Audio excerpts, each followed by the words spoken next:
Gracias, muchísimas gracias a las startups finalistas del FinoSummit Challenge, patrocinado por Banco Azteca y, por supuesto, enhorabuena al gran ganador. Pues a lo largo de estos 3 días nos han compartido la importancia del fintech, así como algunos de los conceptos, por ejemplo, el significado de Open Banking. Quiere decir banca abierta y es vital para el crecimiento de las fintech. Bajo tu autorización es así que tus datos bancarios se compartirán con otras instituciones para que te ofrezcan productos adaptados a tu perfil. Los bancos siempre fueron los dueños de tus datos, pero con el Open Banking tú eres el dueño y los compartes. Dicho esto, le damos la bienvenida a Alejandro Valenzuela, director de Banco Azteca, quien nos da muchísimo gusto que esté presente en esta edición, y él nos hablará sobre Digital Strategies for a New Era of Financial Services. Adelante y bienvenido.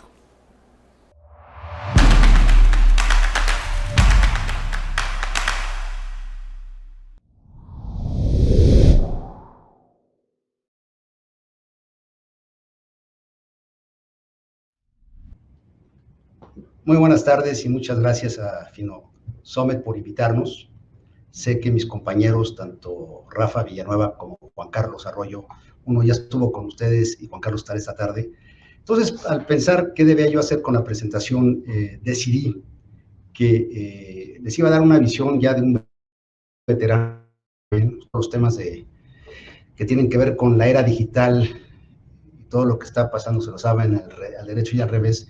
Quería compartir con ustedes algunas reflexiones justamente con lo que tiene que ver con el mundo de las estrategias. Entonces, bueno, pues digamos, una nueva era de manera natural requiere una nueva visión, un nuevo enfoque y por ende una nueva estrategia, no solamente en servicios financieros, sino lo que hagamos en la vida. Realmente implica un enorme esfuerzo de buscar entender lo que está pasando y lo que nos va a pasar. Y justamente en eso se hace la diferencia entre aquellos que le atinan correctamente y saben llevar su modelo de negocio a buen puerto y aquellos que se quedan en el camino. Entonces, bueno, pues los 20, y aquí quiero jugar un poco con ustedes, pues fue una nueva era en servicios, pero fue una nueva era en muchos temas, ¿no? Entonces hubo una adopción masiva de nuevas tecnologías de movilidad, la comunicación instantánea y universal, una innovación tecnológica en el hogar sin precedentes, una pandemia que nos llega de sorpresa y literalmente nos pone de rodilla, pero también la capacidad de reacción que tuvimos como humanidad de sacar una vacuna prácticamente en un periodo de 10, 12 meses, demuestra los enormes avances científicos y tecnológicos que hemos tenido. Y pues obviamente un sector financiero como otros sectores que está viviendo esta revolución y se necesita transformar, en donde hay una cantidad muy importante de nuevas iniciativas, de nuevos actores, una intersección también con industrias que no tenían nada que ver tan solo hace 20 o 25 años, hoy en día están unos encima de otros, mayor competencia y pues obviamente un consumidor que tiene más opciones y también es mucho más exigente, ¿no? Y también pues obviamente la información fluye a una velocidad que el tema ya no es tanto la información, sino que me sirve de la información y que simplemente es ruido y no debo yo perder mi tiempo con ella. Entonces, bueno, pues digamos, aquí tienen la adopción masiva de nuevas tecnologías en la movilidad. En el caso de los coches, pues hubo nuevos vehículos, nueva red de recargas, cambios en el modelo comercial y ya, bueno, la noción esta del shared economy. Y también, pues digo, la nueva tecnología se va a empezar a aplicar en todos lados. Ya, de hecho, voló un avión en Europa, pues, prácticamente con puras baterías, digo, ya no un avioncito experimental, sino algo que ya se podrá usar rápidamente. El peso de la batería sigue siendo un componente complejo y también la durabilidad de la misma. Pero estamos viendo cambios importantes y claramente el motor de combustión va para afuera. Pues la comunicación, ¿qué les digo a ustedes? Ustedes lo saben perfectamente lo que está pasando y la velocidad de los cambios acá. En el hogar también claramente hay cambios muy importantes que se están reflejando en una nueva realidad. Las tendencias en la logística, en la conveniencia, la entrega a domicilio, particularmente el último kilómetro, y más bien el último metro se vuelve relevante en todo esto. Requerimos también un cambio de modelo en la impresión de nueva cuenta en las tiendas locales, ¿no? O sea, la economía de escala se ha vuelto un tema fundamental para todos. Y bueno, pues digo, ya todos tenemos información permanente en tiempo real y tenemos hoy en día las criptomonedas, como se comentaba con anterioridad en este FinoSummit, llegaron para quedarse, pero es todavía un tema donde el regulador tiene todavía mucha resistencia de dejarlas fluir y hoy en día es más bien un tema para preservar valor y ciertamente especular que un medio de cambio. Pero déjenme hacer un flashback y el mismo discurso que les acabo de dar, vamos a ver lo que pasó en los años 20 del siglo pasado. Sí, hubo una adopción masiva de nuevas tecnologías de transporte, comenzando con el Ford T. Y hubo cambios de modelo comercial, pues, acabaron los carruajes, y esta tecnología se empezó a aplicar y masificar en nuevas industrias, particularmente, digo, Ford no solamente fue el tema de desarrollar el modelo T, sino la cadena de producción que desarrolló y la escala que desarrolló cambió la industria automotriz. Que esto también llevó a una consolidación brutal. Bueno, pues la comunicación venían de telégrafo y de repente el teléfono toma la delantera y cambia obviamente el modelo de negocio. Lo mismo en el hogar, pues van llegando nuevos instrumentos que permiten liberar y darle acceso a las familias de muchas cuestiones que eran inimaginables. Muchos de ustedes seguramente, y perdón por llevarlos aquí al parque de diversión, pero en Disneylandia, en Disney World de Disneylandia está el Carrusel del Progreso. Este show que hizo Disney en los años 60 en la Feria Mundial, en donde justamente iba mostrando cómo la incorporación tecnológica con la electricidad y con las nuevas maquinarias liberaba, por ejemplo, a las amas de casa, que en lugar de estar cocinando, lavando o trapeando, que muchas de ellas en ese entonces le dedicaban mucho de su tiempo a ello, liberaron ese tiempo para dedicarlo a otras cosas, y por ende la productividad y el bienestar del hogar cambió de manera radical. Y también, digo, pues, la pandemia, sí, pero la pandemia de la gripe española, que ya se nos olvida que fue letal después de la Primera Guerra Mundial, pues también genera nuevos modelos de negocio, y aquí lo que es muy interesante es que la gente busca conveniencia y la entrega en el hogar. Los modelos también de masificación de Sears, de Avon, de algunas otras compañías que muchos de ustedes, los jóvenes, ya no saben de qué se trata, pero pues, en su momento fueron muy relevantes y desplazaron. Aquí lo importante es que generaron un efecto de desplazamiento radical en el modelo de negocio, que era muy de pueblo, muy de una circunscripción, y esto se volvió pues de economías regionales y economías nacionales que agarraron mucha relevancia. Y aquí cambió radicalmente también el modelo de negocio. Bueno, pues también los inversionistas, en su manera, ya se les olvidan algunos que, por ejemplo, a mí me tocó todavía comenzar el tema de la computación con tarjetas. Pues eso ya es de la prehistoria, digno de un museo de antropología, pero bueno, pues la gente ya tenía acceso a la información de manera mucho más rápida, más relevante. En ese entonces, estamos hablando poco más de 100 años. Bueno, pero pues todo esto a qué llevó, y por eso regresar al tema de la estrategia, ¿no?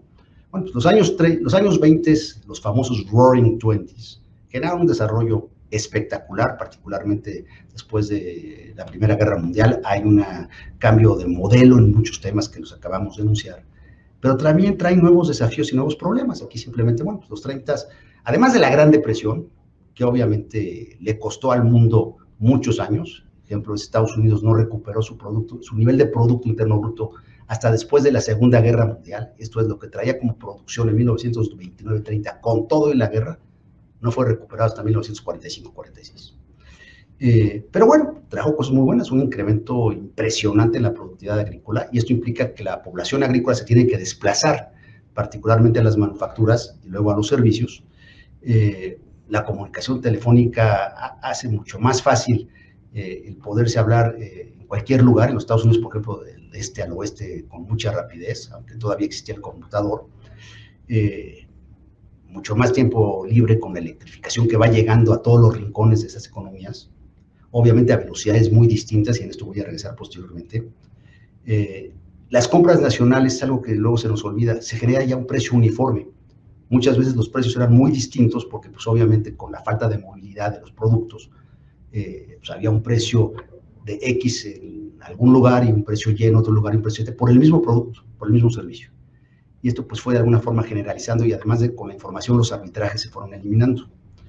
Se fue democratizando la inversión, se fue abriendo, se fue de alguna forma masificando el inversionista, y obviamente sufrió brutalmente, particularmente con el advenimiento de la crisis del 31-32.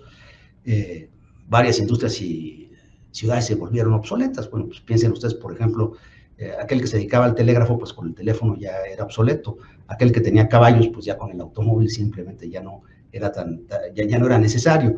Y así podemos pensar, tenía mi tiendita y llegó Sears y pues tenía un modelo además con venta de catálogo y pues yo o me ponía las pilas o me volvía yo obsoleto. Pero también es un momento en donde, de manera muy interesante, el modelo gubernamental, el modelo de la autoridad del regulador cambia también radicalmente. En algunos países, particularmente, bueno, Alemania, un poco antes en Italia, van teniendo movimientos hacia el fascismo. En otros países la regulación se incrementa brutalmente. Estados Unidos, con el nuevo acuerdo, el New Deal de Roosevelt, conlleva a que se tengan que intervenir una cantidad gigantesca de sectores. El peso del Estado en la economía se incrementa radicalmente, y esto también cambia mucho la forma de operar. De hecho, la cantidad de monopolios que fueron de alguna forma obligados a desmantelarse no es un tema menor, que hoy en día hay que tenerlo en mente, porque hay empresas que también están tomando tamaños, los big techs, que no me sorprendería que si el dominio es tal, por ejemplo, para el mercado estadounidense y hoy en día para la propia Unión Europea, es un tema que pues, más temprano que tarde lo van a atacar. Pero bueno, entonces déjenme regresar ya con esta forma de buscar comparar y contrastar lo que es hoy en día, lo que estamos viviendo con lo que se vivió hace un siglo. La realidad es, primero, pues, qué aprendimos y a dónde vamos, ¿no? Pues, rápidamente déjenme platicarles, por ejemplo, pues, en términos regulatorios, los que somos economistas sabemos perfectamente que la política que se buscó llevar a cabo, la política monetaria, en el advenimiento de la crisis, la gran recesión de los años 30, 29, 30, conllevó a errores muy graves en el manejo de la política monetaria. Entonces, en lugar de darle liquidez a las economías, la contrajeron y pues obviamente aumentaron el impacto que tuvo esa política monetaria sobre la actividad económica, y pues, generó una recesión bestial, un desempleo bestial, una pérdida de poder adquisitivo, un quebranto de empresas muy importante. Y bueno, pues aprendimos afortunadamente, porque la crisis del 2008, que pudo haber tenido una magnitud similar con el sobreapalancamiento y el manejo, pues digo, aborazado de muchos en el sector financiero y en el sector de habitacional y de construcción, pues entendimos qué no debíamos hacer. Y, por ejemplo, pues hizo una política de liquidez nunca antes vista, el quantitative easing y todo lo que hemos estado viendo en los últimos 12 años, 13 años, no tiene precedentes. De hecho, las tasas de interés que estamos hoy en día experimentando, la realidad es que son absolutamente anormales. Pero bueno, pues esta crisis del 2008, aunado a la pandemia del COVID-19, nos ha llevado a una política monetaria que sigue siendo de alguna forma un experimento. Hoy en día, por eso la preocupación de muchos monetaristas de que puede haber ahí algún tema con la inflación, y si a eso le sumamos los choques en la oferta que se pueden dar con las cadenas productivas, como estamos viviendo hoy en día con el COVID-19, pues digo, el fantasma de la inflación vuelve a resurgir en el mundo. Pero lo importante de ese momento en el 2008, pues fue no solamente el aprendizaje, sino también la necesidad de comunicarse y coordinarse de manera mucho más proactiva. Y esto conllevó a atenuar de manera considerable el impacto. Muchos bancos se tuvieron que rescatar en el mundo, pero se rescataron de manera muy inteligente. Se les dio la amplitud al consumidor, se le manejó correctamente. Si tenía posibilidades de poder resurgir, de darle esa capacidad de maniobra. Y pues obviamente también hubo muchos quebrantos y hubo muchos problemas como consecuencia de cualquier crisis financiera, ¿no? Pero en esta etapa, y es parte de lo que vamos a vivir, pues digamos, la comunicación, la coordinación, la colaboración, se vuelven temas fundamentales para poder justamente diseñar una estrategia correcta, ¿no? Pero la estrategia correcta, bueno, pues, ¿en qué entorno la vamos a vivir? Hemos venido hablando mucho, y sé que es un tema que han tratado muchos de mis colegas del sector financiero con ustedes con anterioridad, pues el tema de la desigualdad, o el tema, si lo queremos ver en una óptica más financiera, de la inclusión financiera, ¿no? O sea, cómo todavía podemos hablar de manera tranquila al decir que más o menos la mitad de la población de nuestros países en Latinoamérica, algunos con mayor grado, otros con menor grado, no están bancarizados. O sea, hay un rezago gigantesco. Bueno, pues obviamente todos los avances tecnológicos que muchos de ustedes están haciendo a través de la tecnología, de la innovación, utilizando las nuevas plataformas tecnológicas, van a ayudar. Pero aquí el tema es Perfecto, me vuelvo yo financiero de ellos. ¿Hasta dónde los apalanco? ¿Cuál va a ser mi manejo de riesgo? ¿Qué es prudente, qué no es prudente? Digo, simplemente esta semana vimos otro banco en México que dejó de existir porque claramente pues, no llevó a cabo probablemente su forma de intermediar, su manejo de riesgo, y a algunos de ustedes por lo que sé los está afectando, porque tenían una relación con ese banco. Bueno, pues no olvidemos que el manejo de riesgo en la estrategia se vuelve fundamental. Y aquí la pregunta es, si mi plan no funciona, ¿cuál es el plan B? ¿Por dónde me voy a ir? ¿Qué margen de maniobra tengo? ¿En qué momento me doy cuenta que tengo que abortar lo que había pensado que era un modelo de negocio? Esos temas se vuelven fundamentales, particularmente cuando el recurso es escaso. Si soy una Big Tech, pues obviamente tengo una cantidad gigantesca de equipos trabajando, como en su momento lo tuvo Bell Labs, que tenía prácticamente 15,000 individuos trabajando en la innovación, y pues si 10 equipos se equivocaban de 1,000, pues no pasaba nada. Pero cuando somos una empresa más pequeña, el errar tiene consecuencias muy graves y muchas veces nos obliga, pues digamos, a cerrar ese proyecto y a buscar una cosa nueva, o si nos damos cuenta a tiempo y modificarlo con agilidad y con capacidad, no agilidad en términos de los sistemas que estamos aplicando hoy en día todos para poder innovar y llevar a cabo los proyectos, sino agilidad empresarial de entender que por ahí no va la ruta y tenemos que buscar una ruta distinta. Pero bueno, el tema de la desigualdad, todo este tema de la inclusión sigue siendo un gran tema, y hoy en día lo que llamamos en inglés el digital divide no es un tema menor, es un tema que tenemos que atajar. Por ejemplo, ¿qué esfuerzos estamos haciendo todos para darle una mayor educación y una mayor capacitación a todo mundo para entender el sector financiero? Me parece que como política pública en el sistema educativo debíamos obligar a que todo el mundo entendamos lo que es el manejo de dinero, porque hagamos lo que hagamos al final del día, va a haber una ecuación en la cual va a haber entradas y salidas, puede haber financiamiento, va a haber capital, va a haber riesgo. Ir entendiendo estos elementos se vuelven fundamentales, y particularmente en países donde también hay asimetrías muy importantes en el conocimiento y la educación y en el acceso propio a la tecnología, esto se vuelve fundamental. Temas nuevos, pues digamos el tema que lo han mencionado muchos de ustedes en este summit, pues, el tema de la ciberseguridad. Esto no es un tema de retórica, no, este es un tema de quedar bien con uno mismo. La cantidad de ataques que estamos sufriendo todos los minutos, por no decir todos los segundos, la cantidad de blindaje que estamos teniendo que llevar, la cantidad de inversiones que tenemos que hacer, simplemente para preservar lo que hemos hecho, lamentablemente siempre está, como dirían en Star Wars, the dark side, ¿no? Y en el dark side también están buscando hacer su lana, son muy innovadores, tienen muchos conocimientos, y todos estos individuos están dedicándose de cuerpo y alma en muchos lugares del mundo, pues para ver cómo nos quebrantan. Pero aquí el tema es, más que pensar en ciberseguridad, es cómo logramos sostener la confianza y la credibilidad de nuestros clientes, de nuestros equipos, para lograr continuar desarrollando toda la era digital, que depende en mucho de todo esto. Entonces, bueno, también si hay algún tema con la problemática de la ciberseguridad, por ejemplo, ahí les puse un bullet, y si el cliente demanda el portal de comercio por cargos no reconocidos, ¿dónde va a quedar la bolita? Entonces, vamos a empezar a tener temas, ya conforme vayamos emigrando, y qué bueno que lo estamos haciendo, Bank as a Service o Open Banking, el manejo de los datos, de temas de privacidad, de responsabilidad o de corresponsabilidad, y la visión estratégica en todo esto la tenemos que delinear claramente, porque cuando todos estamos en el auge y estamos bien y estamos contentos con lo que estamos viendo, perfecto, pero la estrategia también tiene que estar pensada para el famoso día del aguacero o de la tormenta, el rainy day famoso en inglés, ¿no? Entonces, bueno, pues, ¿qué paraguas vamos a tener? ¿Cómo lo vamos a compartir o lo vamos a jalar? ¿Cómo se va a democratizar el dolor? Bueno, son temas que muchas veces no nos gusta platicar, no nos gusta discutir, pero van a estar ahí en la mesa, y los abogados tenganlo por hecho que lo van a traer en cualquier contacto que hagamos. Ya para terminar y pasar para la sesión de preguntas y respuestas, unas simples reflexiones con ustedes, ¿no? El primer bullet es, y lo leo, el cambio requiere nuevas estrategias, pero también necesita de la transformación de otros elementos. Esto es, se tiene que arropar, per se, tienen que pasar cosas, tienen que pasar secuencias para lograr muchas cuestiones. ¿Cuántas veces no han escuchado decir, oye, caray, estos cuates se adelantaron y por ende no estuvieron en el timing correcto para lo que habían innovado?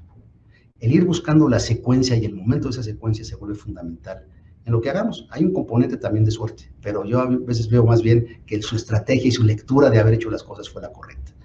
Bueno, pues obviamente la otra cuestión, la velocidad, la aceleración del cambio, o sea, ya la segunda derivada para los que les gustan matemáticas, nos genera a todos incertidumbre. La diferencia entre riesgo y incertidumbre es muy fácil. El riesgo lo podemos cuantificar, la incertidumbre no. Entonces la incertidumbre nos lleva siempre a soluciones de esquina, a estar mucho más tensos, más nerviosos, porque no sabemos para dónde van las cosas. Parte de una estrategia es lograr pasar de la incertidumbre al riesgo. En la medida que podemos asignarle una probabilidad de algo, en la medida que podemos ir trazando una ruta para poder salir adelante. Bueno, pues obviamente las estrategias digitales deben superar a las físicas, va a ser el caso, pero al final de cuentas, el que va a determinar esto, y lo va a determinar siempre, es el cliente. ¿Cuánto va a requerir de físico, cuánto va a requerir de digital, cuál va a ser el medley, la combinación? Me parece que es hoy en día uno de los debates más interesantes que tenemos, porque pues probablemente va a ser un poco de todo. Como vemos hoy en día las big techs que están buscando tener brick and mortar, ¿no? O sea, tener ladrillos y cemento en ubicaciones para poder también tener un diálogo y un acercamiento con el cliente, me parece muy relevante, ¿no? La otra cuestión, bueno, pues ¿cuánto tiempo le voy a dedicar a los malhechores? ¿Cuánto tiempo y recursos voy a estar buscando? ¿Cuánto podemos generar de bien común? Esto es, cada quien aportando para hacer un pool y que nos ayude a todos a blindarnos en contra de esto, porque al final de cuentas no es el decir, oye, no, pues ya le pasó a este cuate, pues qué bueno que le pasó a alguien, no va a pasar a mí. No, aquí hay que poner las barbas a remojar, y si ya le pegaron a uno, ¿cuál es el siguiente? ¿Cuál es la secuencia? Y el mal final es afectar al cliente y afectarnos a todos, porque estos temas dependen al 100% de la tranquilidad, de la certeza, de la seguridad, de la confianza que podamos engendrar. Bueno, siempre preguntarnos, ¿dónde está mi ventaja competitiva? ¿En dónde me debo yo de enfocar? ¿Qué barreras existen? ¿Tengo capacidad de generar barreras para poder preservar mi negocio? Aquí la barrera última, y es el gran peligro de muchas consolidaciones que estamos viendo, es que se puedan monopolios. El monopolio, como lo sabemos todos los que hemos estudiado economía o derecho, afecta, al final de cuentas, a una economía, porque la solución es subóptima y le quita elección y capacidad de decisión al agente económico. Pregunta también, pues, ¿qué nos puede salir mal? Y más que qué nos puede salir mal, ¿cuánto aguanto? O sea, en un momento dado, si me equivoco, el plan B, ¿dónde lo tengo? ¿Y cuál es mi capacidad para poder lidiar con el plan B? Y bueno, pues de qué depende mi modelo de negocio y empresa para seguir siendo relevantes, ¿no? Aquí tienen, bueno, pues digo, casos que son relevantes, que de alguna forma nos dan idea de lo que se puede o no se puede hacer. Ustedes lo conocen también o mejor que yo. Pero ya para terminar, el mensaje en una visión estratégica es nuestra capacidad de adaptarnos, de ser resilientes. Eso sí, tener estrategia, estructura. ¿Con quién lo voy a hacer? Muchas veces el talento humano se vuelve el recurso más escaso. Tengo el componente humano, las capacidades humanas para llevar esto a cabo. Regreso a Bell Labs. Bell Labs tenía 15,000 individuos altamente capacitados en los años 50 que generaron un nivel de innovación, de los cuales más de 1,500 eran doctores en física, en ingeniería, en fin, gente muy capacitada. Bueno, pues digamos, ¿cuánto podemos cada uno de nosotros obtener del recurso calificado para poder estar ahí? Y un tema adicional que no mencioné, pero se los dejo simplemente como algo que debemos reflexionar, el tema de la privacidad. ¿Hasta dónde nos van a permitir con el Big Data, con la inteligencia artificial, con el cloud computing, con todos los algoritmos que se están desarrollando, hasta dónde me van a invadir en mi privacidad, en la privacidad de cada uno de nosotros, y hasta dónde lo vamos a permitir? Y creo que es todavía un tema que no ha entrado absolutamente en juego, porque todos hoy en día calculamos que estoy dispuesto a dar mis datos porque los beneficios que estoy obteniendo son mayores, pero ¿en qué momento rompemos esa barrera? Sinceramente no tengo la respuesta, pero se los dejo, como dicen en inglés, de food for thought. Con esto les agradezco mucho ese tiempo que me han permitido estar con ustedes y encantado de tratar de confundirlos un poco más con sus preguntas. Muchísimas gracias, Alejandro Valenzuela, por tus reflexiones y por tu exposición. Sin duda, uno de los pilares que habilitan la innovación fintech ha sido la tecnología cloud. Es momento ahora de la sesión de preguntas y respuestas y te agradecemos muchísimo que estés abiertas a las mismas. Ayer tuvimos una sesión donde se habló sobre las alianzas que se han establecido entre Banco Azteca y dos startups de Latinoamérica como DAP y Arcus. ¿Cuáles son los planes a futuro, pero también al corto plazo de Banco Azteca para poder seguir colaborando con el sistema fintech? Bueno, yo te diría que esa apertura total, porque el modelo hoy en día es colaborativo. Nadie puede hacer todo y lo que tenemos que encontrar es un equilibrio que es complejo, que es dónde competimos, dónde colaboramos, dónde sumamos y dónde nos enfrentamos. Es un modelo que hoy en día está tomando mucho dinamismo y que implica una forma de ver y operar a la cual, sobre todo los que venimos de antaño, nos va a costar mucho trabajo, porque yo siento hoy en día que las fintechs, al contrario, están haciendo una gran labor de aportar en nichos de especialidad donde resuelven temas que las instituciones más tradicionales no han podido hacer y lo hacen de manera muy ágil, de manera muy fresca. Entonces, la colaboración va a ser fundamental en las estrategias que podamos tomar y no todos podemos hacer todo. Entonces, al contrario, es encontrar con quién puedo yo sumar y cómo le podemos generar un mayor valor agregado a quien justamente está buscando mejores servicios y una experiencia mucho más interesante, que es el cliente. Entonces, pues, totalmente abiertos y al contrario, vamos a seguirlos de alguna forma, espero sorprendiendo con las alianzas que hagamos, pero todo el mundo creo que la está haciendo. Aquí no hay nada que pueda ser distinto, ¿no? Claro que sí, nosotros también lo esperamos para que sigan estas colaboraciones. Alejandro, por otra parte, ¿de qué factores consideras que dependerá que las llamadas Big Tech puedan competir con los grandes bancos como Banco Azteca? Bueno, las Big Tech son, yo te diría, hoy en día la amenaza más clara que tenemos todos porque tienen capacidades realmente impresionantes.